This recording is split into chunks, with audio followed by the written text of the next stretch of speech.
in the world. When was China most creative? During the Warring States period, right? Okay, so this is consistently true throughout history.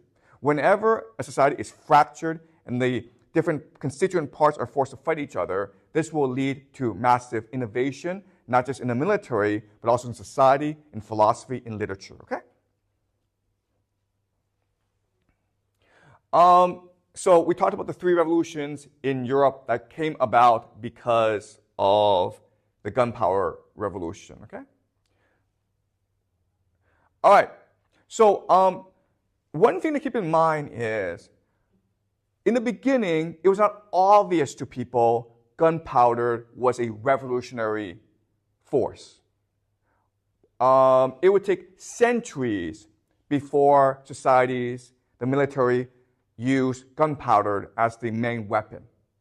Okay, and the reason why is, in the beginning, gunpowder was very unstable. It was hard to store, it was hard to make, and the guns that you used were too heavy. So they were only a small part of your military. Also, what's important for us, remember, is that there's always been a battle between artillery and fortification. Okay? So even though the Ottomans used the cannon to destroy Constantinople, engineers would figure out ways to better defend the city. Okay? So the first strategy against gunpowder was the idea of earthworks. Basically, and it's very simple. You just dig trenches around your city. And then, therefore, the cannons cannot come into range of your city. Okay? Does that make sense? So there are different strategies you can use to negate the advantage of gunpowder. Okay? So earthworks is one advantage. But then what they figured out was something called a star fortress. Okay? And this is another revolution in the military. A star fortress is designed differently. Most fortresses before were rectangular because they were the most intuitive and the easiest to build. But with a star fortress, you have different points in the fortress so that even if one part gets destroyed, guess what? You can fill the gaps, right? This part gets destroyed, but then you fill the gaps here. That part gets destroyed, you fill the gaps here, okay? So you basically have to attack the entire fortress at once. And most armies don't have these resources to destroy the entire fortress at once. You can only do it part by part. Okay? You want to breach the fortress, but the star fortress allows you to be resilient, okay? To be flexible. The word that we use for this is ductile. Okay? Ductile just means the resilience of materials. The Gunpowder Revolution will also mark radical changes in military formation, organization, and hierarchy. Okay, so again, at this particular stage, gunpowder is only a small fraction of the entire army. Most people are using spears and pikes together. Okay, they also have cavalry as well. So the problem for the Europeans is how do you best utilize all these resources in a efficient and effective manner, okay? So this is one possibility where the pikes are at the back, the gunpowders are in the front, and the cavalry is to the wings, okay? And this provides the most flexibility in your army. And because Europeans are always fighting each other, they're always able to figure out new strategies, okay? This is a picture of an European army in the 16th century. Okay? All right, so let's talk about, very quickly, the formation of gunpowder. How is gunpowder made? Well, gunpowder is made using 3 different resources, okay? They are salt, pepper, sulfur, and charcoal. Charcoal is pretty easy to get, okay? Sulfur you get basically from volcanoes. And in Europe, the place where they had the most volcanoes was Italy, on the Italian peninsula. So if you look at the history of Europe, most wars, the vast majority of wars, were actually fought over the Italian peninsula. One, because you need sulfur for gunpowder, but also because the Italian peninsula controlled trade with the rest of the world, and also because the church was there, the Pope was there. Okay? Salt pepper is the technical name is potassium nitrate, and it comes from manure. Okay, manure. It doesn't really grow naturally, so they have to farm it. They have to make it. And they make it basically by taking horse manure or animal manure and planting it in the ground and then farming it. Okay, so this became an industry unto itself. And salt pepper is important because as they chemically enhance gunpowder, they discovered that salt pepper should go from 41% to almost 70%. Okay, so salt pepper was the main ingredient in gunpowder, and the Europeans had to figure out ways to mass produce salt pepper, and that's why they came up with these knittery, okay, or farms. Okay, and this became a very important part of European society. You also had chemists working in laboratories to better refine the technology of gunpowder. Okay, because one huge issue of gunpowder is it's very hard to store.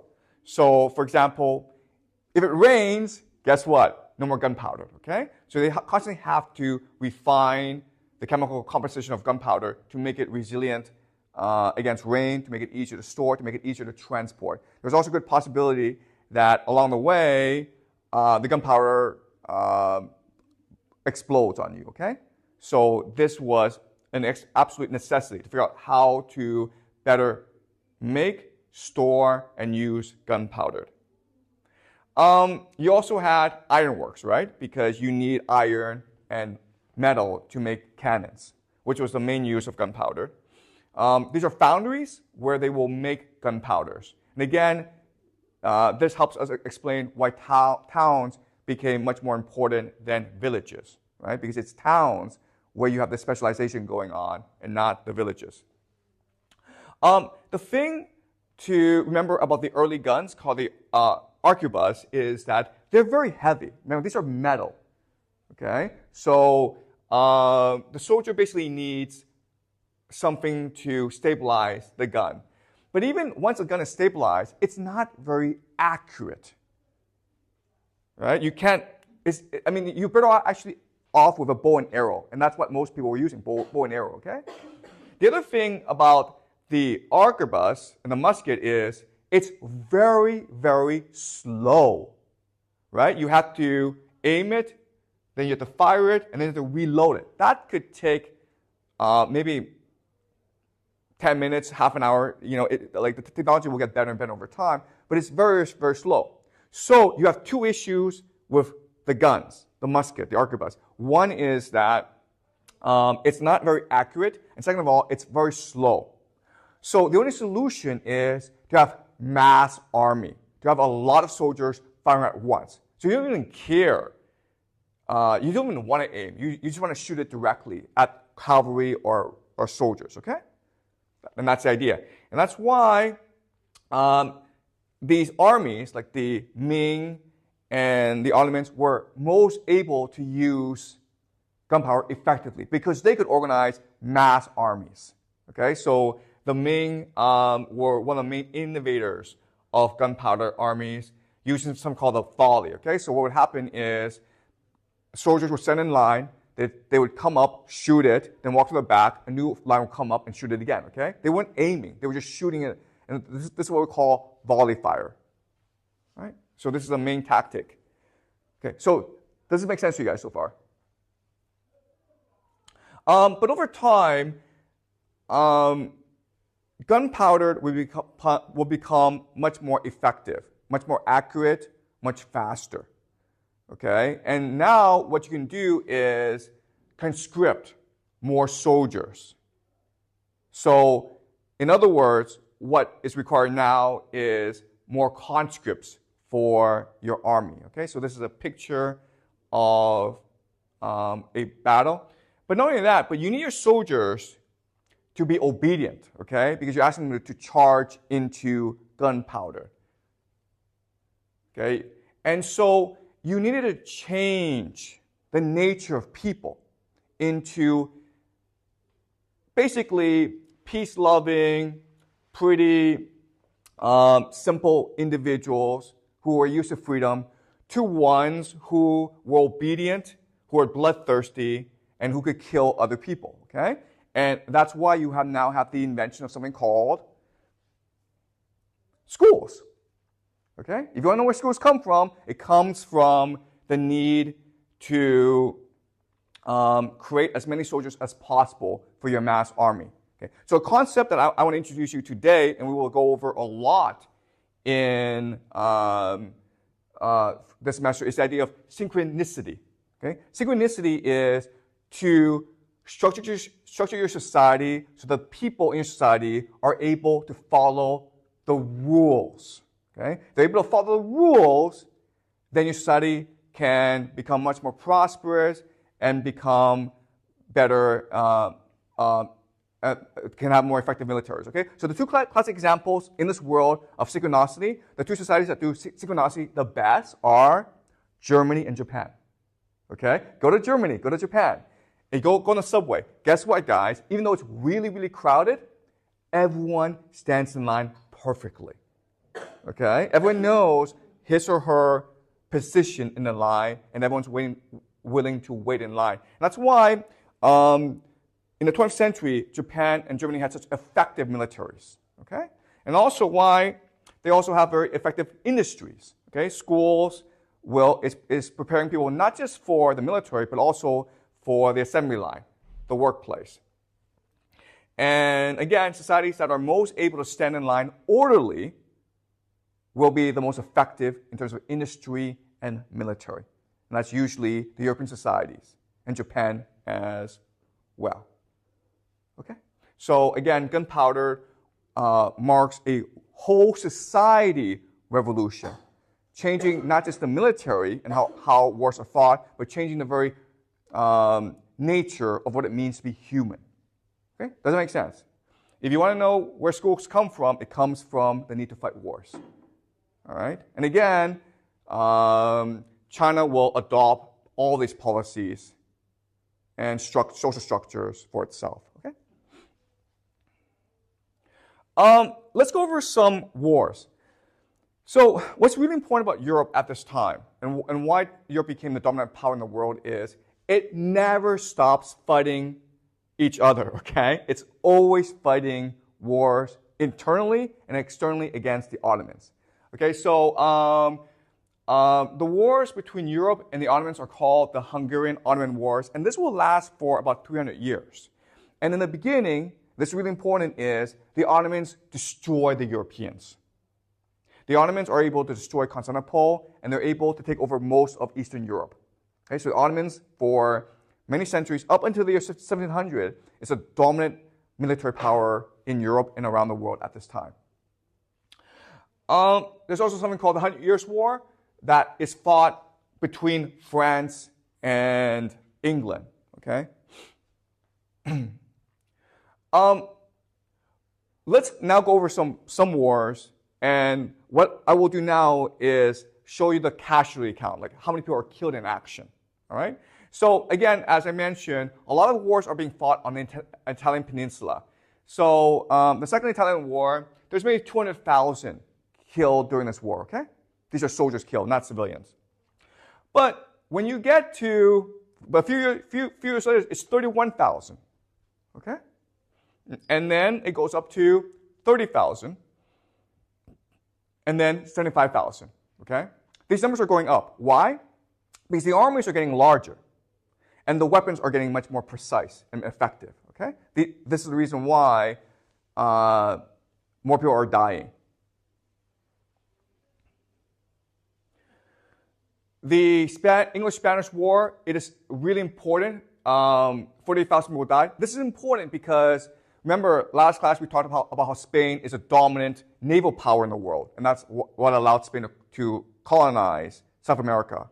But in this war, England will destroy the Spanish Armada, the Spanish Navy. And England now will become the dominant navy in Europe and around the world. And they will maintain this position until America in World War II, okay? So this is a really pivotal point in history, the sinking of the Spanish Armada by the English. We said this 30 years before, which was a religious war between the Protestants, Protestant Europe, and the Catholics. This will kill between 4.5 million to 8 million people over a span of 30 years. This is the worst war in Europe before World War I. Okay, so these wars are becoming much more violent, much more deadly. Spanish-Portuguese War, 80,000. Franco-Spanish War, 108,000. Okay, you're seeing these numbers go up, right? Franco-Dutch War, 342,000. War of the Holy League, almost 400,000. This is important because this is when Europe is finally able to defeat the Ottoman Empire. This marks a radical turning point where Europe will now become the dominant military power in the world, and the Ottomans will now decline rapidly. Okay? Now, you may be asking yourself, wait a minute here, why are all these wars being fought? And the answer is, Europe is divided among different kingdoms. And the main policy of all these kingdoms is balance of power. So whenever a new power arises, the other powers get together and try to take down that empire, okay? So before it was Spain, and then Spain was destroyed, then it was France, then it was Russia, then it was Germany, okay? So that's the idea here. 9 Years' War, almost 700,000. The 7 Years' War is really the First World War because it's a war fought between France and England for control of the entire world, okay? It's being fought in North America, and it's being fought in Europe. And almost 1 million people get killed in this war over 7 years. French Revolutionary Wars, we'll discuss this later on, but 663,000 killed. The French Revolutionary Wars is important historically because a lot of people who fought in this war, they are not professional soldiers. They're just citizens who have revolutionary devotion and fever. They love their country, they want freedom for the country, so they take up arms and they're able to defeat much more powerful European adversaries. Okay? So this is the beginning of what we call the nation state, when a citizen is completely loyal to the nation. All right, we'll be talking about this later on, the French Revolutionary Wars. And then, of course, the climax is World War I. And you get 20 million people. Okay? 20 million people die in this war. So you can see how the casualty rates just go up exponentially over the decades. And that just shows you how fast the Europeans are innovating. Okay? They're innovating in terms of bureaucracy, meaning that they're able to tax their citizens much more effectively. And they're able to conscript more soldiers effectively. They're also innovating in terms of technology because of science, right? They now have like machine guns. In World War I, they also have trenches. We'll be talking about this later on. All right, so as I said before, the thing about Europe is that it's always divided into different factions who are always fighting against each other. And what you will see, what these maps will show you is two things. First is that the status quo is always switching back and forth between different nations. Okay, so in the beginning, in 1448, the Holy Roman Empire is a dominant power in Europe with a population of 15 million people. Okay, that's the first thing I want you guys to notice about these maps. The dominant power is always changing over time. The second thing that you will notice is that even though, this is really interesting, even though these wars are deadly, they're continuous, and they're becoming much more violent, the population of every nation in Europe goes up over time. Okay? So, 1554, the Ottomans now are in control, and they're at 24 million. The Holy Roman Empire goes down to 19 million, but France is arising, so is Russia. Okay? 1623, the Holy Roman Empire is still around. So Holy Roman Empire and Ottomans are the dominant powers. But by the time of 1660, France actually becomes the dominant power in Europe. And because France becomes the dominant power in Europe, all the nations decide to go up against France. Okay, and this leads to a series of wars. 1727, France has 23 million. That matches the population of the Ottomans. Russia is rising now. Okay? Right before the French Revolution, 1780, France is now the most populous country in Europe, okay? 27 million, the Ottomans have 26 million, okay? And this is right before the French Revolution. 1824, the Russians are now at 49 million. They become now the dominant military power in Europe. And this will bring them in conflict with the rest of Europe, okay? So England and Russia will fight something called the Great Game. We'll be going over this in a future class, okay? So the rivalry between the United Kingdom and Russia, which still goes on today, by the way, okay? It's still going on today, the Great Game. Germany is now rising in 1890, okay? This is right before World War I. And so Germany now is a dominant power in Europe. So guess what happens? All the nations in Europe combine together to attack Germany. And this leads to something called World War I. Okay? All right? So that's the quick introduction to the history of the military revolution in Europe. Okay? We'll be going into specifics in future classes. All right. Any questions about this? Was this clear to you guys? Okay. Any questions? Every time in the world they kill so many people, and especially for the male labor in the society, how can they recover from such a hurt every time? Okay, great question. Okay, so the question is, these wars are so deadly, right? And so how is it possible for these societies to be resilient and to recover? Okay, so there are many different reasons, there are many factors going on, okay? But what's important is the rise of something called the nation state. Okay, so the nation state replaces the role of religion in people's lives. Right? Before, you had to sacrifice your life to the will of God. You have to serve God. Now, with the French Revolution, you now have to dedicate your life to the nation. Okay? The glory of the nation. And what does that mean? It means that you have to do whatever it takes in order for your nation to beat other nations in war, which includes working hard, making a lot of money, but it also includes basically having a lot of children. And this is facilitated by the scientific and agricultural revolution. Remember in last class we talked about how because of the age of exploration, the Europeans were able to bring back the potato, corn, tomatoes, squash. These are pretty easy to grow, and they provide a lot of nutrition for the European nations, okay? But what's important is, what's really driving the population growth is war and the necessity for having a large population. So the government will provide a lot of policies that promote population growth. Okay? Does that make sense? We'll be discussing this in future classes. All right? And I mean, I know it's hard for us to imagine, but war gives people meaning and purpose. Okay? Does that make sense? It's like rooting for a sports team. You want your sports team to win no matter what. Okay? You're going to go and cheer them on. Okay? That's what war does. War really galvanizes the energy of people. So people feel extremely patriotic during wars, even though their children are getting killed. The other thing that's really important about war is that it gives people hope in the future. I know this is paradoxical, okay, but so let me explain. With war, a lot of people die. With death comes opportunities that didn't exist before. That creates social mobility.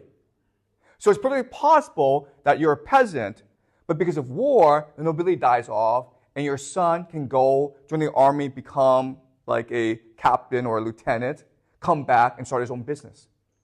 And that wasn't available before, right? Because in peacetime, the social hierarchy stays stagnant. Okay, does that make sense? So, yeah, I mean, like, and so if you think about it, it's because we live in a world of peace. Okay, something called the Pax Americana, the American peace. And that's why a lot of young people refuse to have children. Okay, why are young people refuse to have children? They really don't see a future, right? It's like, I'm not going to rise up in the social hierarchy. My kids aren't going to rise up in the social hierarchy. There are fewer economic opportunities. Yet old people aren't dying. Okay? They're not dying.